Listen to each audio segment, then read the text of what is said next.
Hola, mi nombre es Jota, soy un estudiante de arte figurativa y bueno, tal vez algunos me conocerán como Momo en Instagram o en otras redes sociales o por mi infame webtoon Solo Díselo, que nunca se terminó, pero se volvió medianamente famoso por ahí por la pandemia.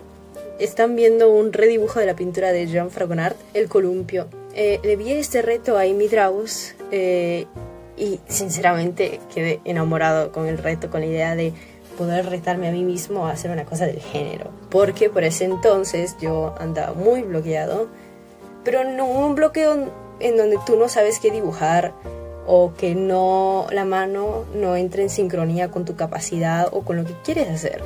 Sí, podía hacer las cosas que quería, pero en mi sketchbook, que lo usaba religiosamente todos los días, siempre estaba pensando en qué dibujar, quería dibujar, mientras tomaba apuntes dibujaba, pero no podía trasladar eso al digital, que no era una técnica ajena a mí. Y tú dirás, entonces Jota, si podías dibujar, estabas dibujando, querías dibujar, ¿por qué no dibujabas en digital? Y honestamente creo que me puse unas expectativas tan altas al respecto de con lo que quería lograr, el nivel de perfección que quería, y por eso entonces estaba muy terco, muy fijado en el tema de continuar el webtoon, hacer animaciones, hacer merch, hacer esto, hacer lo otro. Quería hacer un montón de cosas y a la final se terminaba haciendo nada, porque nada se veía perfecto al primer intento. Por ejemplo, hacía un boceto de un cuerpo, las piernas estaban largas, el pecho estaba grande, la cabeza estaba chica, y me sentía tan desilusionado, tan decepcionado a mí mismo porque las cosas las podía hacer en tradicional. Bueno, y una de las razones principales por las cuales yo considero que tenía ese bloqueo era porque no experimentaba con nada. Era todo la misma fórmula, preservar mi estilo y seguir las tendencias que otros hacían, y realmente no pensaba por mí mismo. Entonces es que este reto me parece algo tan genial porque uno puede observar y darse cuenta de lo que hacían los maestros del pasado, y al mismo tiempo le ayuda para el futuro, le ayuda a mejorar su visión y a pensar un poco más en cómo desarrollar una obra, tanto con elementos, con secretos, tanto con colores y composición. Básicamente el comitente de esta obra era el amante de la muchacha, que le dice a Fragonard que él quería una pintura en donde él pudiera estar postrado en el suelo mientras su amante se columpiaba y él podía verle las piernas y más, para que te digan que el amor viejo es el mejor.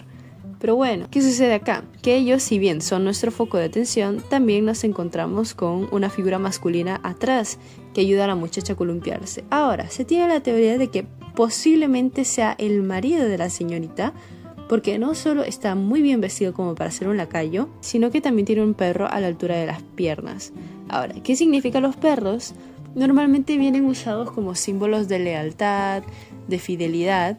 Por ejemplo, los encontramos en diversas pinturas para celebrar matrimonios. Entonces, podemos asumir que el perro está ladrando o porque quiere alertar de la infidelidad de su esposa o porque quiere avisar sobre un inminente peligro.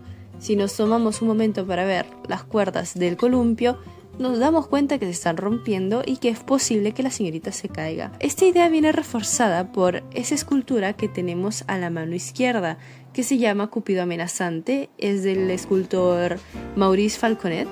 Y bueno, Cupido amenazante básicamente nos pide ser cómplices y guardar silencio, ver la escena y guardar el secreto de los amantes.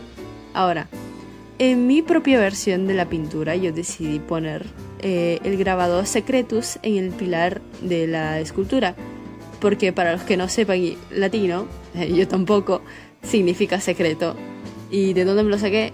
Del Julex, así bien edgy, bien pensativo yo. También en el pilar decidí poner un bajorrelieve de una representación de infidelidad, en donde la muchacha que está en el medio abraza a los dos hombres, pero ninguno de ellos se puede ver entre sí.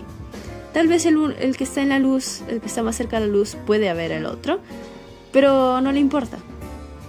Y me quería lucir bastante, pero siento que quedó un poco desabrido, por así decirlo, mi dibujo. No obstante, lo disfruté muchísimo. Me metí bastante con el vestido. Fue una de las cosas que... Fueron de esas cosas que te gustan hacerlo, pero al mismo tiempo no lo quieres repetir. Tipo, yo ya estaba sufriendo, no quería terminarlo ya No porque no me gustara el vestido, no porque no me gustara el resultado, sino porque ya llevaba 16 horas sentado ahí, terminando ese bendito dibujo, y no terminaba. No se terminaba porque cuando terminaba el vestido había más ropa, y había más perros, y había más hojas, y había más. No se paraba. Entonces por eso notarán que, por ejemplo, la escultura estaba en un estado muy precario. Literalmente era el sketch y algunas sombras tiradas así, ¡pup! Pero no era nada elaborado. Y por ejemplo, el perro, lo lamento, pero yo dibujar animales sin referencia como lo estaba haciendo en ese momento, yo no llego a hacerlo. Ahora mejoré en dibujar animales. Puedo dibujar ballenas que no van vacías, o también puedo dibujar serpientes. Ahora, caninos, veremos. Lo intentaremos alguna otra vez. Tal vez video haciendo 100 caras de perros. Y se empieza a notar mi cansancio cuando notan que en el boceto original el esposo tenía una cara. Bueno, para ese entonces, ya cuando estaba llegando a renderizar al señor, me dio una flojera. Terrible, hermano, pero terrible. No quería hacer nada más esa pintura, pero sí, yo sabía que si cerraba ese archivo, yo no iba a volver a tocar esa tableta. No iba a volver a tocar la tableta gráfica. Iba literalmente a ignorarla por un mes y no iba a terminar eso. Entonces lo que hice fue cubrir la cara del señor para que así no le den tanta importancia. Y además dizque como para más secretismo y para que se note lo poco que importa en la vida de la chica. Buscando razones para justificar mi flojera. Pero en el fondo también me pasé bastante las líneas, las rejas que hice, que bueno, también se cree que simbolizan las ataduras que provoca el matrimonio. Y ya verán cuando vuelva a retocar este dibujo que no las cambié mucho porque realmente me daba una flojera terrible, porque estaban tan mal colocadas, estaban tan mal pintadas que honestamente me salía mejor volverlas a hacer. Pero qué pasa, que yo trabajé todo en una capa, entonces me daba flojera, me daba mucho más que flojera tener que hacer esas cosas de nuevo. En fin, y tú dirás, ¿retocar el dibujo? ¿Retocaste el dibujo? Efectivamente, mi estimado, porque no me gustó cómo quedó el amante. Pero esto ya fueron unos meses después. Y básicamente porque quería hacer este video, que lo retoqué, porque si no, no hubiera vuelto a abrir ese bendito archivo nunca jamás. Digo, se hubiera quedado ahí. Y me daba un poco de pena decir que ese era mi nivel actual, aunque ya en realidad no es el caso. Entonces decidí retocarlo y decidí mejorarlo. Y eso. Ahora normalmente inicio mis procesos así, comenzando con el color de fondo y viendo mucho mejor las sombras y luces, porque ahora se han vuelto una parte fundamental de mi estilo. Y eso, este es un reto que me gustó un montón y siento que todos nosotros deberíamos hacerlo al menos una vez, porque se aprende un montón y la historia del arte es algo tan interesante que genuinamente es algo que tú dices, wow, yo hice eso, pensé en eso. Tipo, yo sé que agregar secretos y después meter un bajo relieve no es la cosa más profunda del mundo. Yo que te ayude a entrenar el ojo, la observación, porque una cosa es ver y otra cosa es observar y entender o querer entender lo que sucede en un cuadro. Y claro, no vamos a iniciar con un cuadro mega complicado. Obviamente podemos iniciar con cosas hasta tan fáciles como la Mona Lisa. Y no te digo que tienes que hacer una réplica uno a uno, pero pregúntate por qué eligieron esta pose, cuál es el contexto de los fondos, y tal vez encuentres algo que te guste a ti. Porque yo antes era una persona que odiaba con tanta profundidad al realismo.